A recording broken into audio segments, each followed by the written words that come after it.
morning, I'm Angelo Castro III. I'm Angela and we are the Castros. Happy Thursday morning sa inyong lahat.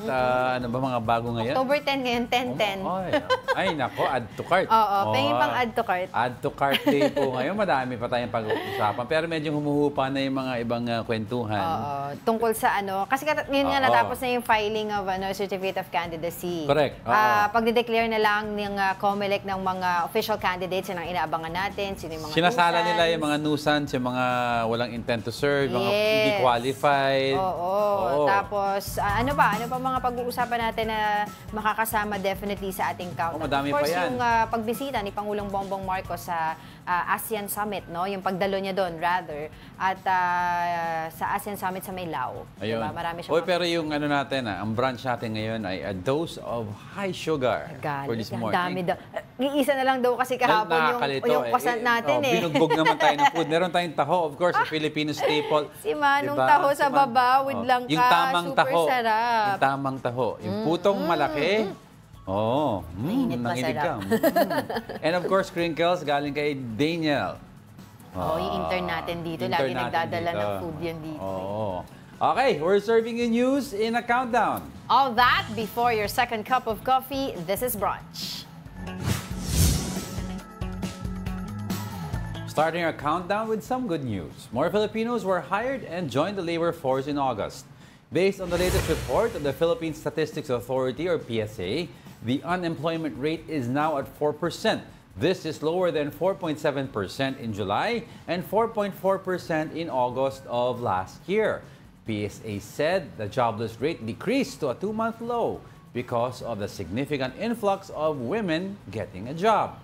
The female labor force participation rate rose to 54.7% in August from 52.4% in July.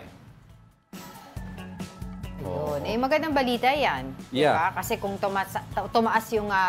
hindi pala ba, ano ba? More women have joined the labor force. Yeah. If you look at the... Medyo bumaba yung unemployment rate. So magandang ang balita. Kasi dati, if you look at the unemployment rate in the last 2 decades, predominantly men ang nakalap. But with the influx kasi of new kinds of jobs from, let's say, BPO sector. BPO, di ba? Meron kang VA dyan, may mga non-voice account ka. Lahat. VA, iba. quality assurance, back-end office, di ba? And you also see an influx of women sa in industry, sa industrial. Factory. Male-dominated industries. Kahit yung mga factory. May mga pilot na nga ngayon, may mga engineers na mga babae, sabi siguro ng mga husband, teka lang, dalawa tayo magtrabaho. Pero hindi nangangahulugan na magkakampante tayo sa ganyan. Kasi mataas pa rin naman if you will look into other areas ng pag pinag-uusapan ng unemployment, marami pa rin sa mga kababayan natin ngayon ang unemployed. Sabi pala ni viewer natin na si Thea. Shout out kay Thea. Alvin Tumulak. Ang tamang taho. Yes, si Mang Alvin. Ang tamang taho. Yon. Party list. Ginawa mo ng party list lahat. Game. Pero alright, sige, let's continue with our countdown. Next, in our countdown, voters are looking for senatorial aspirants who will push for the creation of more jobs. A Pulse Asia survey shows that 57% wants senators whose main platform is jobs and a livelihood. Some 44% said that investment-led economic growth is the most important issue, while 41% believe that senatorial bets should carry fighting corruption as their platform. So ito po pwede natin i-connect doon sa sinasabing pagbaba ng unemployment rate. Kasi di ba tulad na nabanggit ko, hindi pa rin doon nagtatapos dahil marami pa rin sa mga kababayan natin ang walang trabaho. So sinasabi nga nila, majority dito sa survey na to, sinasabi nila na yung mga aspirants, yung mga gustong kumandidato for the 2025 midterm elections, dapat daw may mga creation ng jobs at saka mga batas na ang tawag dito, that will cover, di ba, yung paggawa ng mga trabaho. I think yung pagdating sa opening ng jobs, marami tayong jobs. Yung skills matching talaga, yung nagiging issue dyan. Tsaka if you look at the surveys, kasi I was reading it kanina, yung surveys about yung jobs, bakit jobs? If you take a look at yung specifics, bakit sinasabi ng mga tao, wala akong trabaho o kulang ako sa trabaho? It's because hindi nila kaya bumili ng food. So if you go to the bottom of everything, ang pinaka talagang root cause of all of this is gutom. Yeah. 'Di ba? Kasi gutom ako hindi kulang ako sa pera eh. Wala akong trabaho or yung kinikita ko hindi sapat.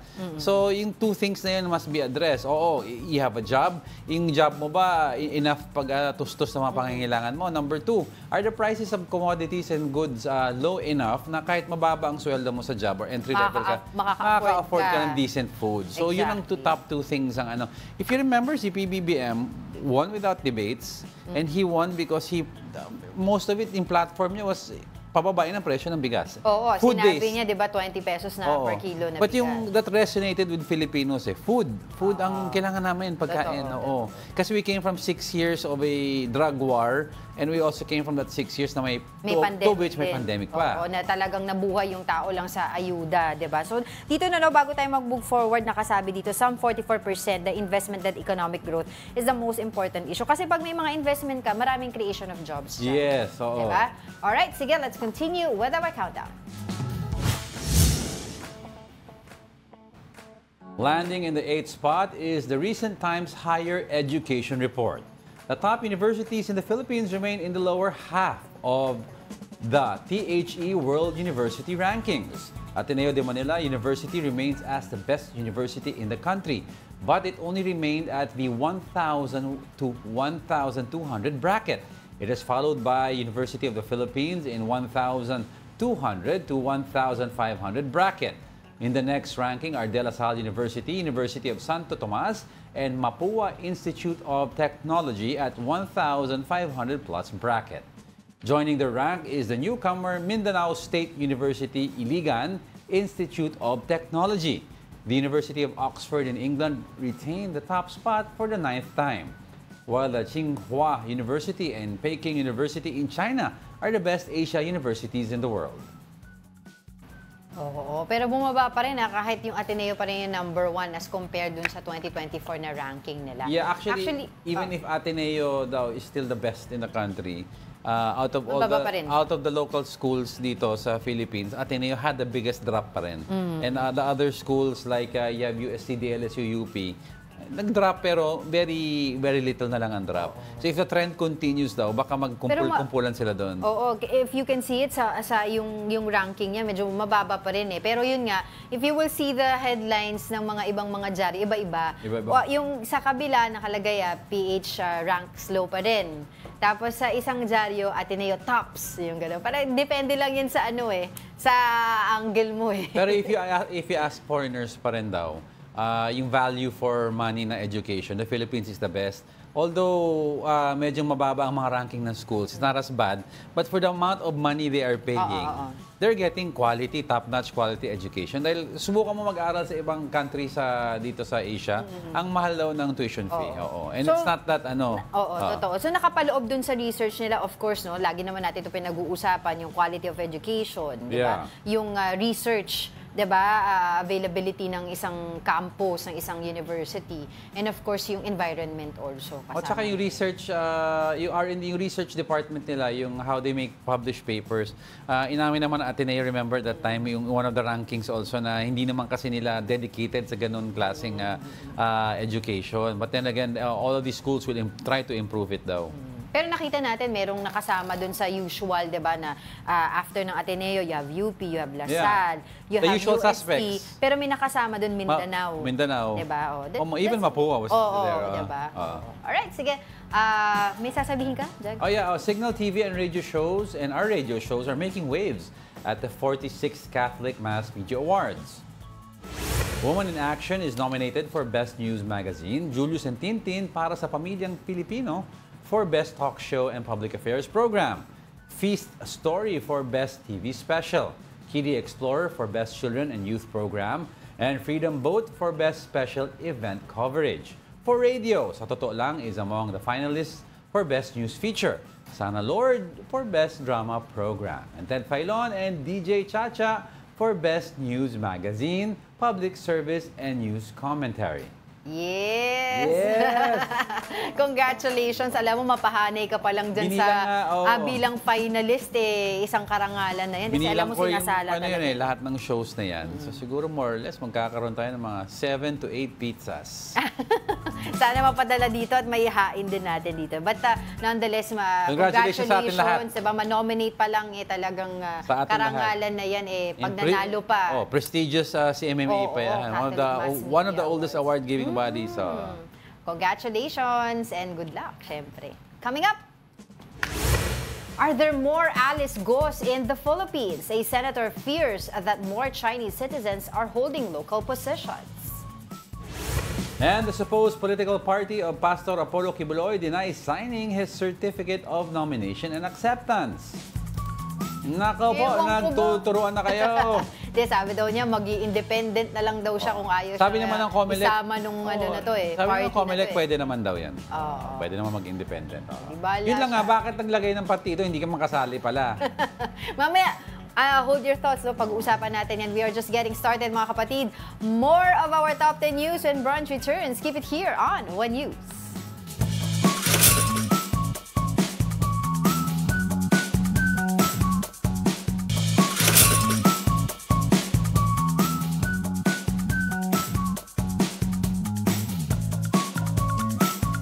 Good morning! You're still watching Brunch here on One News. Okay, bati muna tayo. Ito, sa Facebook naman, we have Marvin Chavez. Good morning, watching Brunch daw habang nasa work. Nako, mapagalitan ka ni bossing niyan. Ito si Juan Miguel. Papakinggan lang. Ito si Mig Zebron. Hello, Brunchies. Si Cecil Samaniego daw, good day sa atin. Christian Cabalquinto, good morning and watching from Caloocan. Nako, ito, while working na naman. Yun, galing. Thank you, guys. Sino pa? Sila Ralph Domingo. Wala pa naman dito. Sa akin wala. Si Chito Castillo, Miguel Ebron, si Marie. Marie X. Good morning daw. Si Alex Fuentes ang Pokemon Go. Si VJ. Cecil Samaniego, VJ Ringo, at Tita Daisy, Tito Naldi, Tito Nito. Yan, mga nanonood sa atin. Dito naman sa YouTube, si Ronald Maxtay. Diba? Sabi nga niya, si Oscar, sabi niya, Happy Thursday, 10-10. Add to cart na daw tayo. Mark Santiago, si Leonie Valdesoto, Brunch Angels daw tayo. Benjamin Joseph Lacre, si Geraldine Balolong. Ayun. Yan. Thank you so much for watching today. Yan ang ating mga nanonood sa TV. Let's go. Sige. Coming in at our 7th spot, President Bongbong Marcos talked to some business companies in Laos to convince them to invest in our country.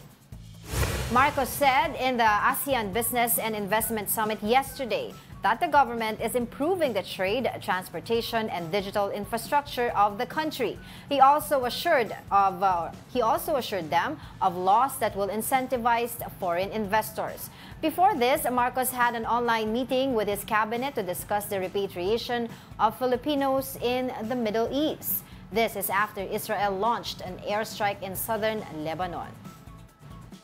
Kung may barko tayong kukunin, nandyan na, malapit na sa Beirut, na sandali lang, basta the embassy gives us the all clear and they say that our people can go, mailabas na agad natin so that hindi sila nag-aantay na matagal in the danger areas. Oo, importante yan kasi mahirap yung huli na yung sa lahat bago pa natin ma-repatriate yung mga kababayan natin. And I was reading about it, according doon sa yung UN's International Organization for Migration o IMO, 170,000 foreign domestic workers ang nakapalagay ngayon sa alanganin, dahil nga doon sa nangyaring gulo na yon. Yung ilan doon, of course, kasama mga Pilipino. Tapos ang problema kasi doon, it's either nilalak sila ng mga employers nila sa loob ng bahay or hindi nga sila pinaalis or ina-abandon sila sa mga kalye doon. Yun ang nagiging problema doon. So kawawa yung mga mga kababayan natin at saka ilan pang mga foreign domestic workers. Tapos ang problema pa yung iba under kafala system. And we all know naman what a kafala system ownership is. System. Yes. So yun yung mga nagiging problema. And others, nagdadalawang isip bago umuwi dito kasi anong trabaho ang makukuha nila pagdating nila dito. Pero syempre, di ba, isipin mo, trabaho mo o buhay mo. Actually, we should, they were also talking about maybe to discuss finally some measures or proposals that will govern the way we deploy people. Especially in areas na Like tinatawag this, nila yung powder. Gulf area. Yung powder, the Gulf area in general is safe naman. Like you have Dubai, Saudi Arabia, Bahrain. Okay yan eh. Yung delikado dito yung tinatawag din ng powder keg area, which is Iran. You have Iraq, Syria, you have the border of Lebanon, Israel, Palestine. Kasi one nation goes to war. When Israel started, sabi ng iba, dapat hindi nyo na hinintay sumama ang Iran. Given sasama yan at some point eh. Diba? Kasi sabi nila, it's only limited naman to Palestine and Israel. Hindi. We all know that eventually Iran would have joined in. And if Iran and Israel come to blows in a full-out, all-out war na palitan ng missile, if more evacuations are needed sa mga neighboring countries, Iraq, Syria, di ba? So, ano gagawin natin, di ba? So, dapat we should, how do you call this, control in deployment natin. Other countries have that deployment system eh. 1,000 punta pwede lang sa Iran, cut off yan. 1,000 sa Saudi Arabia, 1,000 sa Hong Kong natin ibigay. Parang ganun eh. Yun nga, kaya nga din nag-uugat din yung usapin dito na kailangan ng mga kababayan natin talaga yung trabaho eh. Kasi if you have, diba, regular, stable job here in your country, hindi ka na maghahangad na magtrabaho pa abroad sa ibang bansa, malayo sa pamilya mo na. Ang kinikita mo naman sa abroad, like dito sa mga Lebanon, hindi naman nagkakalayo din yung Hindi. Yung hindi naman ganun din kalaki. Not that high, oo. Diba? It might be high for that kind of a job. Yes, oo. Pero then again, for example, yung kasambahay para malagay ka sa kasi yung kasambahay namin, ngayon, may minimum entry. But yung minimum entry, nasasabi mo 7.5 to 9.5 to 10. It's almost close to the 20 that they're earning abroad. Ito pa, yung food mo, lodging, libre lahat yan. Sometimes nga yung Masakafala system, they charge you yung board eh. Tapos wala kang day off, di ba? Tsaka imagine, ginagawa nila doon, kung aalis sila sa bahay nila, yung mga employers nila doon sa Lebanon, aalis. Oo. No? Iwan nila yung mga foreign domestic worker nila doon sa loob ng bahay, lalak nila para mabantayan yung bahay. Yeah. Yun ang nga nangyayari ngayon doon. Or i-abandon sila sa kalye. Alright, sige. Let's continue with our countdown.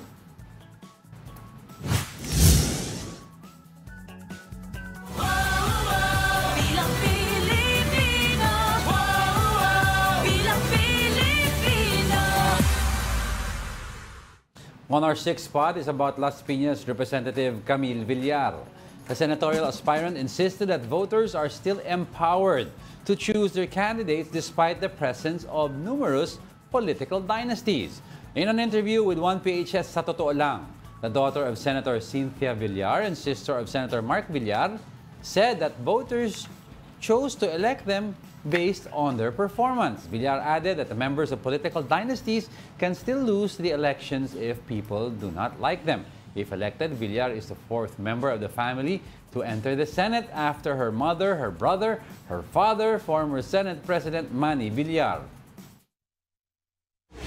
Naniniwala naman ako na pag hindi maganda ang performance mo o kaya pag merong hindi nagustuhan ang tao, they are empowered to choose kung ayaw na nila sa'yo or hindi. Actually, yan talaga magiging kalaban nito ditong aspirant na to na si Camille Villar. Yung usapin ng political dynasty. Pero actually, yung political dynasty, mas nararamdaman yan pag sa mga local elections eh. Oo, sabihin mo, people are allowed to choose. But let's say in a local setting, may taong magaling na gusto manilbihan at gusto lumaban sa pagka-mayor. Kalaban niya isang dinastiya.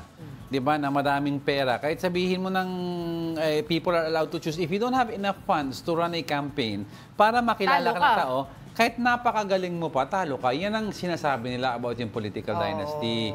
Hindi natin pinagbabawal na magkaroon ng dynasty, but we should have a law that enables even the lesser candidates to have a decent fighting chance against the bigger Lalo families. na pa ngayon, napakalaki ng mga perang ginagasto ng mga, alam mo yung may kaya na pamilya naman na tumatakbo sa politika, di ba? Na ginagastos nila sa kampanya nila. Na talagang yung mga may intention to run na wala namang mga political party na magbabackup sa kanila o mga businessman na magbabackup sa kanila, hirap sila na makapanalo ng kanilang Huwag tayo maging hypocrites. Alam naman natin even local politics sa local setting, they tend to be feudalistic in nature. In other words, it gets to be very violent and bloody pag local. Because rido-rido na no? Hindi, it's because, di ba, you're trying to go against a family that has had a stronghold on a city. Pero sana ako, like Quezon City, hindi mo mararamdaman yan because Quezon City is a progressive city.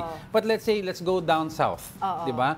Nagbabanggaan for the last 22 decades, Duterte Nograles. There was no change, no third option. Pero ako nga, di ba, ang tagal-tagal na ng usapin nito ng political dynasty na to, yung batas na gusto nilang ipasa tungkol dito, natutulog pa rin sa pansitan. And day in, day out, na pinag-uusapan tong political dynasty na to, pare-parehas lang naman din yung sagot ng mga tao na who belong, di ba, sa political dynasty. Sana naman makaisip na sila ng bagong nang sasabihin tungkol sa political dynasty. Other than that, syempre, yung mga tao, yan pa rin ang iisipin nila. I don't see them touching this law anytime soon. Parang yung FOI bill natin. Yung napakatagal nun di ba? Kinakatakutan ng mga lawmakers sa FOI at saka anti-dynasty bill. Pero ito on the other side of the fence, kasi all sides all the time tayo, di ba? Nakita ko kasi may article itong si former Senate President Manny Villar.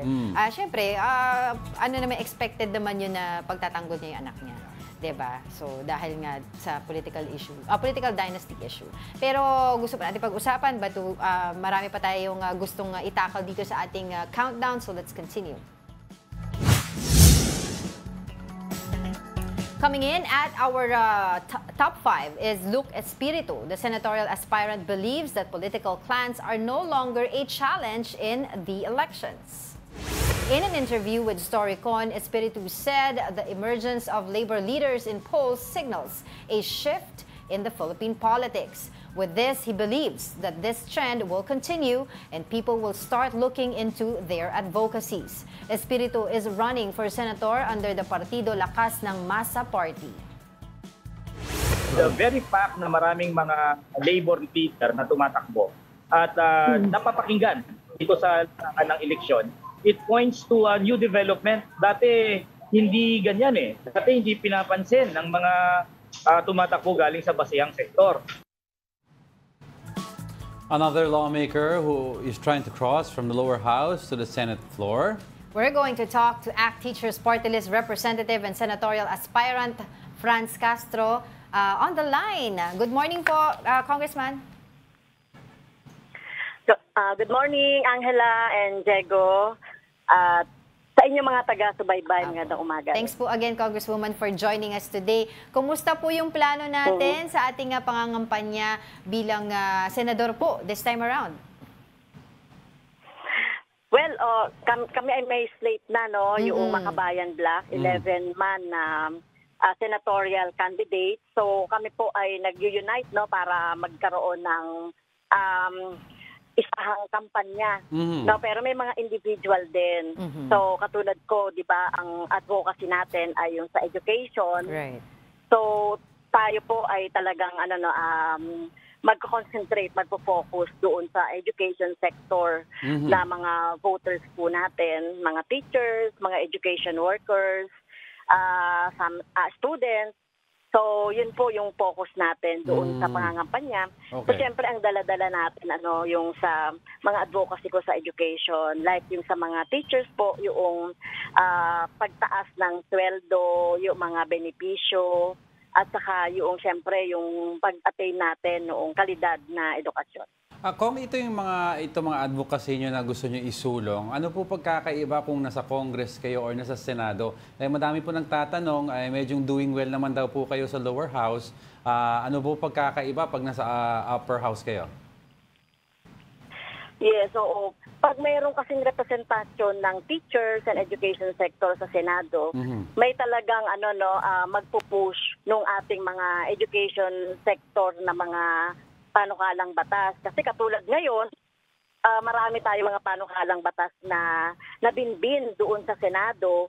Kaya kung merong education sector na magpo-focus doon sa mga ganyang mga advocacy, ay madaling maisusulong. Kasi sa ngayon, meron tayong mga 3-4 na mga nakabinbin na mga naipasa na nung last year pa, Yes. pero hindi natatalakay sa Senado.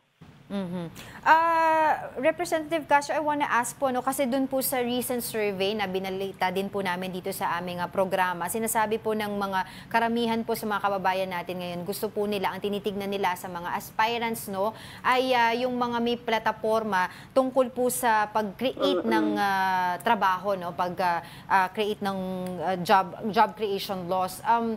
How are you going to work on that po kung kayo po ay palari na makapasok po sa Senado?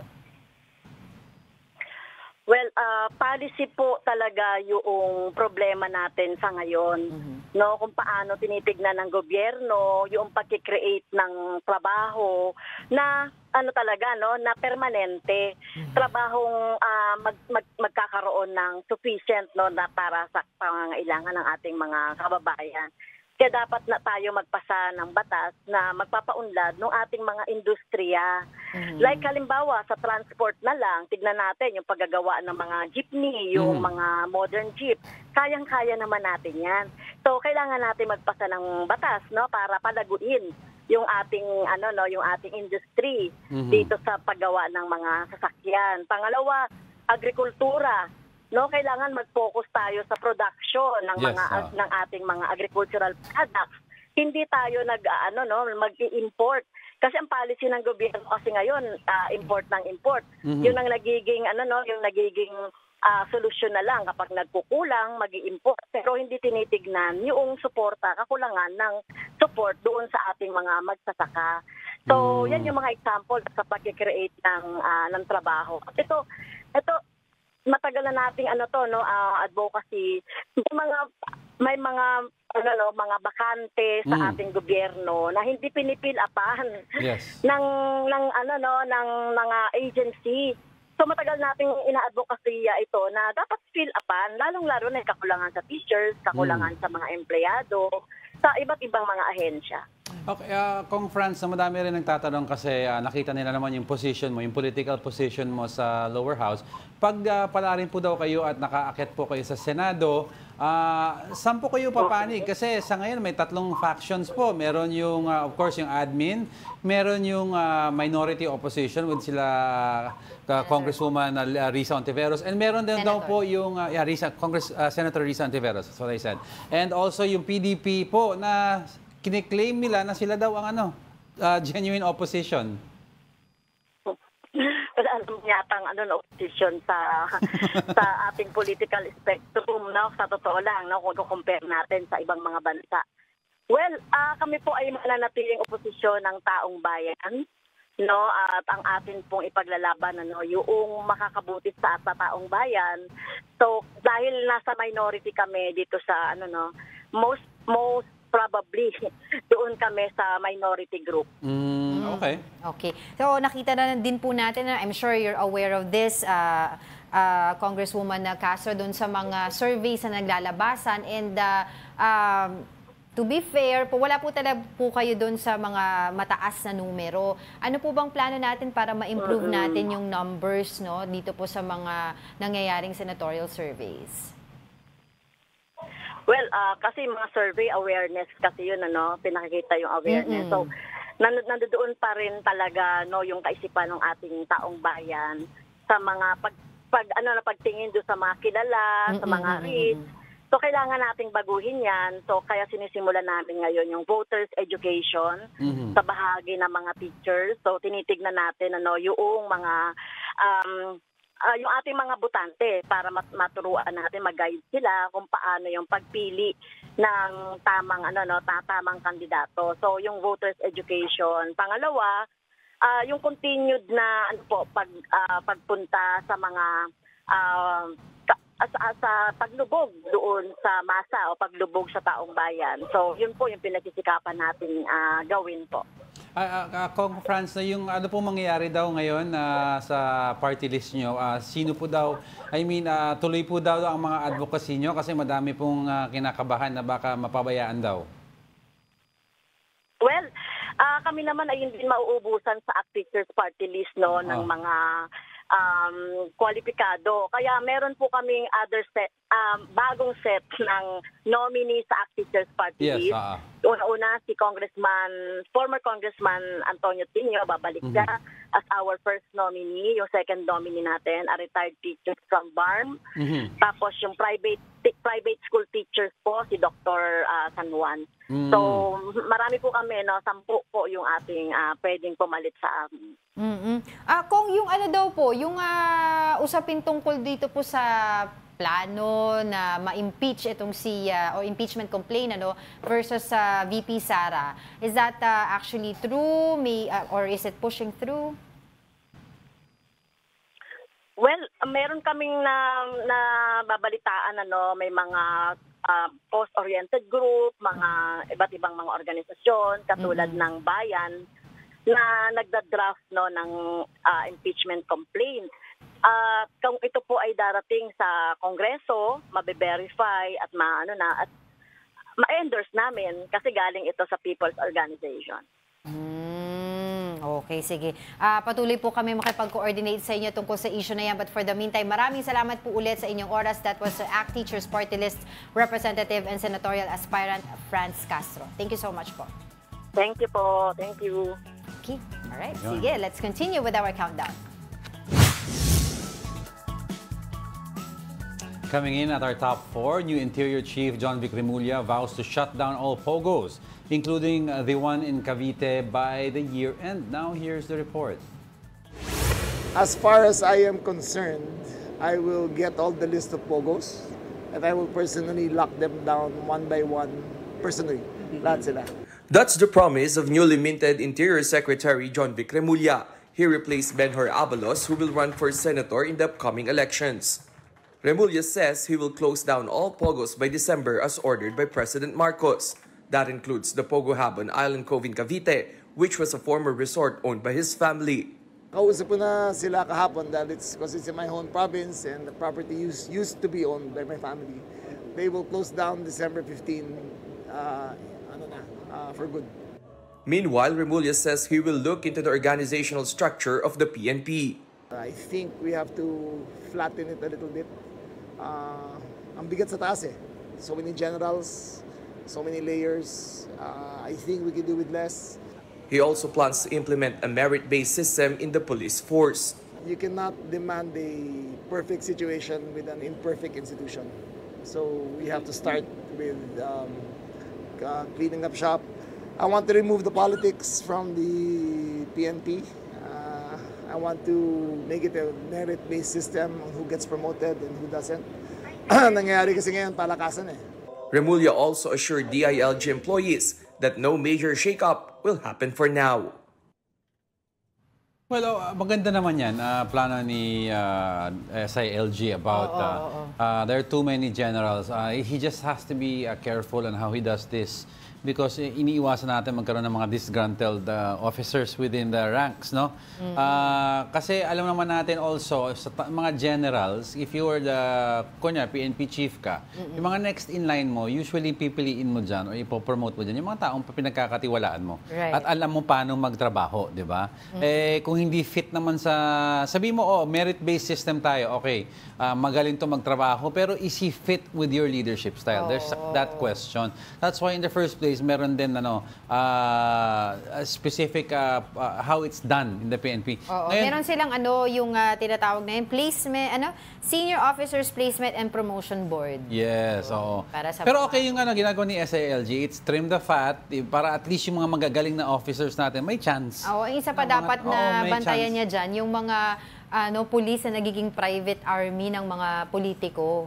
Especially ngayon, magka-campaign na. Yeah. Diba? Diyan nagkakaroon ng mga karahasan kasi pag yung pulis ka, pag gun ban, di ka naman sakop ng gun ban. Diba? Tapos syempre, ang possibility na mangyari na syempre kakampihan nila kung sino binabantayan nila. Tsaka gusto ko rin makita kay SILG yung yung IAS Internal Affairs Service na i-detach from the PNP chief. Kasi ngayon yung IAS is part of the PNP chief. Pero ang mandate nila is to clean up the PNP from erring or corrupt cops. Like in the States, diba, Internal Affairs is not nakarekta sa PNP chief, sa police chief nila, di ba? Sa police district chief nila, Hirap kasi nakahiwalay. baka may bata ka doon, di ba? We're not saying corrupt yung police chief, but there always has Kailangan to be... may third body. There has to be an independent Saka yung body. pleb board na gusto ayusin ni former Senator Lacson. Di ba? We should have an accountability body. Kahit sabihin mo hindi corruption pinag-uusapan, the way the policemen conduct their operations and procedures, sometimes sinalaktawan nila yung mga procedures. Dahil alam na yung IS nila, nakarekta sa police chief. Pero yun din yung isa sa mga sinabi ni Secretary, medyo naninibago pa ako DILG Secretary John Vic Remulla, yung siya daw mismo magpapasara nung mga Pogo, especially dun sa Cavite. Kasi na-issue na yan, naalala mo, yung malaking pag-aari doon sa Cavite na nag-ooperate daw ng Pogo. Yeah. At inililink ito sa kanila, pero sa pamilyang they sold it daw, di ba? They sold it Ang daw. sinasabi naman niya, yung lupa na yun, binenta nila since 2018. So, hindi pa daw nila na bisita yun ever since. So, by December 15, yun ang pinaka-cut-off siya daw, magpapadlock pa. Dapat magandang gesture yan to remove all doubts. Kasi we all know si Gilbert Remulla is... sa PAGCOR naman. PAGCOR, diba? Yung one of the board directors. Yung mga malilikot na isip, alam mo naman, idudugtong lahat yun eh. But speaking of Pogo, ito po kasama na sa ating top story today. Entering the top 3 are Porac, Pampanga local officials. The Ombudsman suspended Porac Mayor Jaime Capil and others for 6 months amid investigation of their alleged links to Pogo. Aside from Capil, the Ombudsman also suspended Vice Mayor Francis Lawrence Tamayo, Licensing Assistant Emerald Vital, and 8 other councilors for gross neglect of duty. The Ombudsman said the Porac LGU gave a business permit to Lucky South 99. Despite being an illegal pogo and a declared e-casino, Lucky South 99 secured a business permit as a BPO company. Lucky South 99 was previously raided by the Presidential Anti-Organized Crime Commission or PAOC, and it was linked to various alleged crimes. Ang sinasabi natin, di ba? Hindi po pwedeng mayor ka dyan, official ka ng local government, hindi mo alam yung nangyayari under your nose. Ang laki ng... Napakalaki nung Porac. Yung sa ang Lucky Pogo South. sa Porac, ang laki-laki niyan. Tapos may incinerator ka, di ba? Diba? Tapos hindi mo alam na, ay, illegal pogo pala yun. It's impossible. Pareho sila ng accountability yan.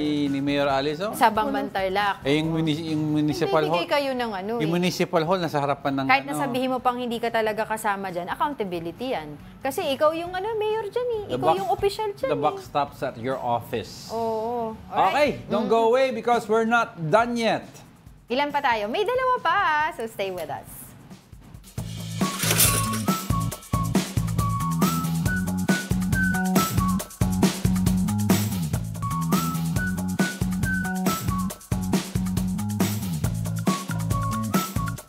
Welcome back. You're still watching Brunch here on One News. Oo, batiin ko lang huli man daw at magaling huli pa rin. Happy birthday sa ating EP na si Carlo Kasing-Kasing. Oh. one week late. Nabati ka naman namin, Better Carlo, late the than last never. time. Nakalimutan ko lang sabihin sa dulo, happy birthday. Ayun. Pero sinabi ko naman, hi, Carlo. Diba? Oo, si Tia nanonood sa atin. Hi, all the way Tia. from Good Mandaluyong. morning. Alright, sige, let's continue with our countdown. Straight to our top 2. Could there be more Alice Guos in the country? Senator J.V. Ejercito believes more Chinese citizens are holding local posts in the country. He said he was met before with officials who are obviously from China based on their accent and appearance. With this, he called on the COMELEC to be vigilant so we can prevent another Alice Guo from being an elected official. Ejercito made the remark amid the latest allegation that this Ms. Guo is a Chinese spy whose campaign was arranged by China. Iyan ang sinasabi nila from the start, yung infiltration of posts. But si Alice Guo, si former dismissed Mayor Alice Guo, bata yan eh. So if there is this system in place, it means before her, Meron. there should have been other... Parang ng sistema. Oo. Kasi bata pa to si At saka let's not just target Chinese kasi nagkakaroon tayo ng xenophobia. We're not targeting Chinese, no. Siguro it's the main fact na ang kaaway natin ngayon with regard sa West Philippine Sea at mainit na issue is China. So may mga vested interest for both parties to know each other's secrets. Right. Wala naman tayong sigalot with Germany, wala naman tayong gulo with France. So there's no reason to plant spies on each side. Oo. So kaya lang naman they think na ganito because of that issue. Because of that issue. But hopefully mabalikan natin yung issue na yan, especially yung nangyaring Senate hearing, 'di ba? The other day, pero ang gulo. Oo, eto muna tayo, balik tayo sa ating countdown. Going back to the top spot is Pastor Apollo Kibuloy. Is the COMELEC going to cancel his senatorial candidacy? Apparently, his supposed party, the Workers and Peasants Party, denied signing his Certificate of Nomination and Acceptance, or CONA. Here's the report. To the surprise of everyone, detained Kingdom of Jesus Christ leader Pastor Apollo Kibuloy filed his candidacy for senator in next year's elections. His lawyer, attorney Mark Tolentino, filed it on his behalf at Manila Hotel Tent City on the last day of candidacy filing. Kibuloy's Certificate of Nomination and Acceptance, or CONA, was signed by officials of the Workers and Peasants Party, or WPP. However, WPP President Sonny Matula denied signing Kibuloy's CONA. Bukas kami sa pakipag-usap, kung pakikipag-usap ang hinahanap nila, pero hindi namin talaga matatanggap na si Kibuloy ay maging kandidato ng WPP, lalong-lalo na akusado siya sa maraming krimen, lalong-lalo na yung abuse or sexual abuse sa minor. COMELEC said they received 2 authorized signatures from WPP. One is signed by Tolentino and a certain Roberto Pascual, and the other one was signed by Matula and 3 other WPP officials. If proven that Kibuloy's camp faked the signatures in his CONA, is he going to be disqualified from the race? Well, COMELEC can't really answer this in the meantime. Lahat ng mga nag-file ng candidacies ay pwedeng hindi makatakbo. Ayoko po muna sabihin dahil napaka-premature at this point.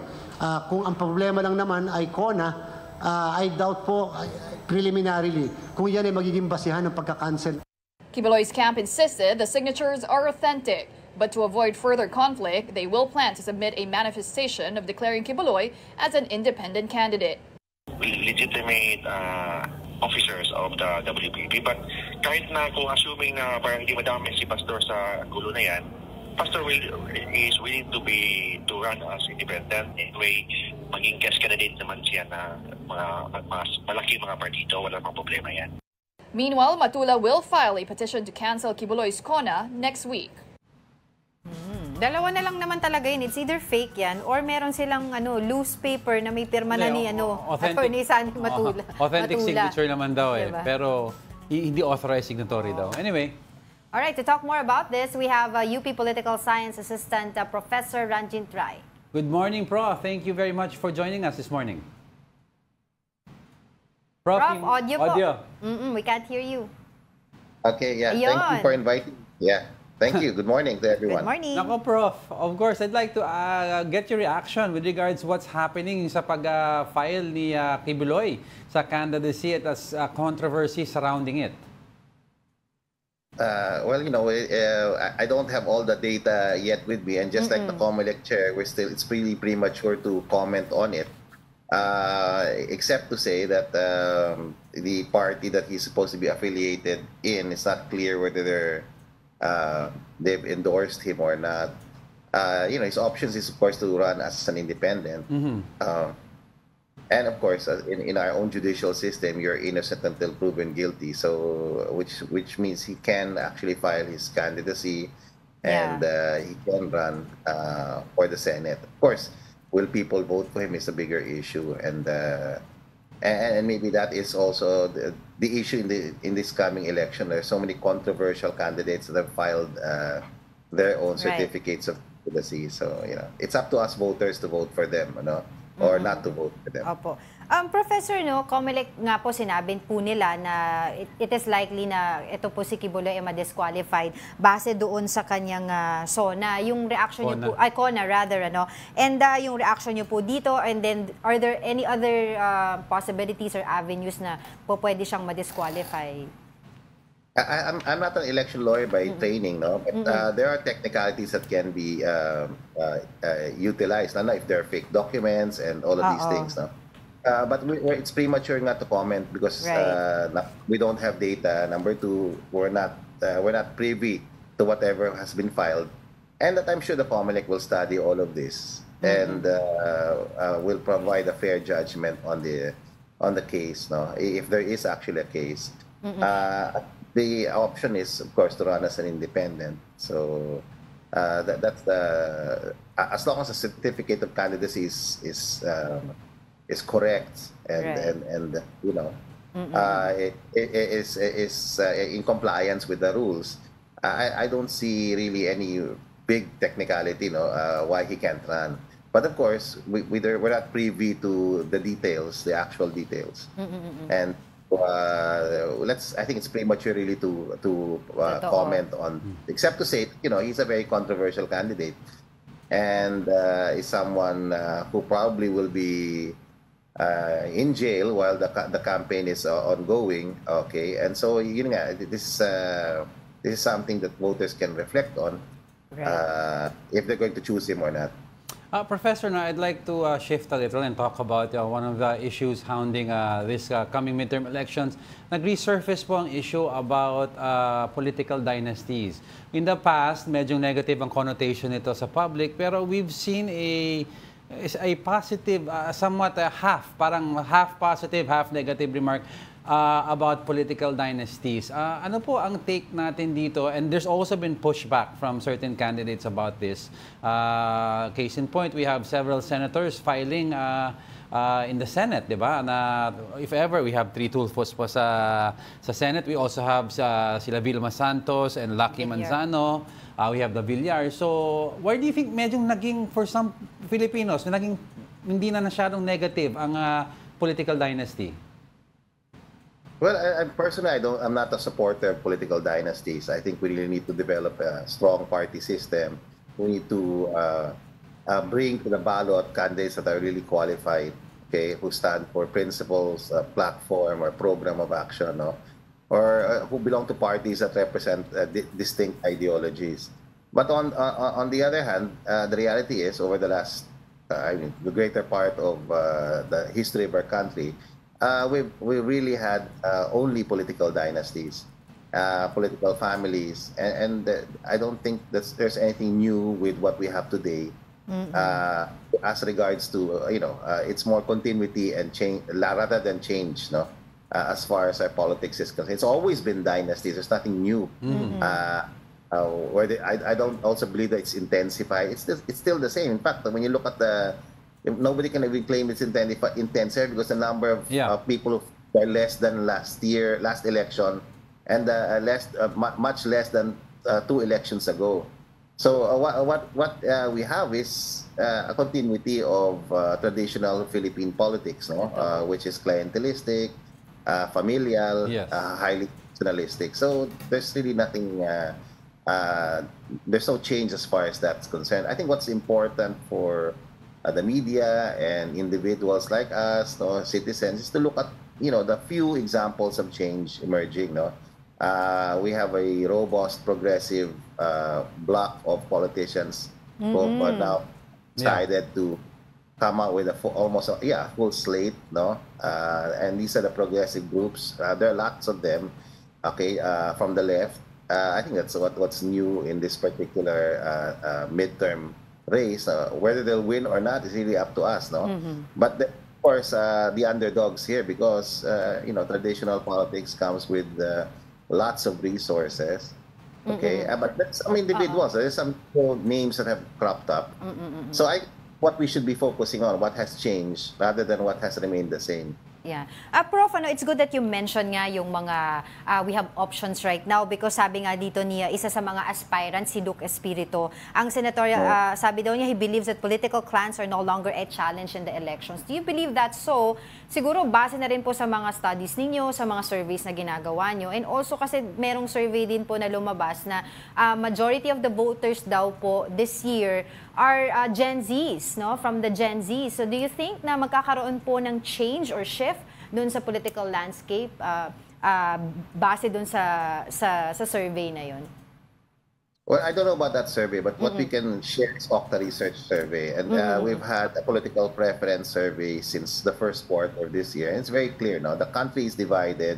50% are really focusing on the traditional elite agrupations, pro-Duterte, pro-Marco, the traditional opposition. But a big chunk of Filipinos, something like over 40%, are independent. They're looking for new candidates. They're open to new and progressive politics. So that's the actual data that shows that there's a space for progressive politics to emerge. That's more than 40%. They don't identify with the dominant political family, Marcos. They don't identify with the political alliance of the Dutertes. And neither do they support the opposition the way it's configured, no? Whether it's Liberal Party, whatever, Dilao. Okay, so what we have now is 40 or between 40 to 45% of our own voters, our own citizens, actually, not just voters, who are into new politics, who basically classify themselves as independents or non-aligned, no? So there's solid data there. So there's always a space for the opposition, for progressive politics to emerge. And we have a big role here in media to, for vote to education, especially the party list, no? I think the party list has a lot of potential. It's running suboptimally. It's dominated by traditional politics now. But there's still avenues for progressive groups, no, to emerge as important players in the party list elections. And I guess that there's a lot of room there.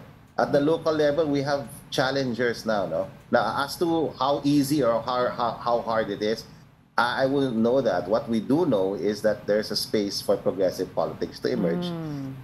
Maybe the level playing field now, because when you look at Okta data, 7 out of 10 Filipinos get their data really from, up to 6 out of 10 Filipinos get their data on the internet.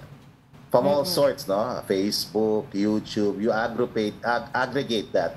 There's a large aggregation of Filipinos who actually get their news from the internet. And in the internet, it's a level playing field, no? You don't need to be as rich as, let's say, a Villar family, no, to get some presence there. So maybe that's where that point of view is coming from. But, at the ground level where the actual voters, you actually have touched base with the actual vote, it's going to be very expensive. This next election cycle is going to be extremely expensive because it's a midterm election. The nature of it, people have to spend a lot of their personal resources instead of relying on the administration of opposition parties in a national election. Because the social media also is very structured now, commodified, it's also going to be expensive to run a social media campaign. So, this notion of expense is very relative, no? But is there a space open for people to use social media for their campaigns, for their own advocacy drives? I think there is. There is. Yeah. It will be competitive and it will be expensive, definitely. Ayun. At the end of the day, tulad nga po ng sinabi nyo, Prof, nasa kamay yan ng mga botante. Doon natin, kita-kita tayo sa finish line. But maraming salamat po sa inyong oras. That was UP Political Science Assistant Professor Ranjit Rai. Thank you po. Thank you. And before we go, no, I'd like to touch up lang yung sinabi ni Professor Ranjit Rai. Actually, I agree with that. Sa senatorial candidates, you'll see a influx of progressive candidates. Totoo yan. Baliktad ng nangyari sa party list. Kasi party list system, usually dati, ang historical data niyan, you see doon ang progressive. But now, mga marginalized groups. Now you see traditional politicians claiming these seats sa loob ng party list. You have Senator Laila de Lima, di ba? You have a lot of Senator Cynthia Villar. Kasi magpapalit sila. Usually kasi isa sa mga factors dyan would be end of term na nila. Tapos si Senator, party list nga pala yun. Pero in general, I'm saying like you also have Lito Atienza sa One Buhay. So you see all these traditional na politicians, they're in the party list system. And a lot of the progressives may slates sa Senate. Kaya nga, doon natin makikita kung totoo yung sinasabi nila na yung mga political clans or dynasty are no longer a challenge, diba? Maybe sa Senate seat. Tignan natin. Pero sa local, mahirap din magsalita no? Okay, that wraps up today's episode of Brunch. Patingin ko lang si Ate Mina Benyales nanonood sa atin yan. Join us again tomorrow. I'm Angela Lagunsad Castro and he is Angelo Castro III. We are One News, all sides, all the time. Ako.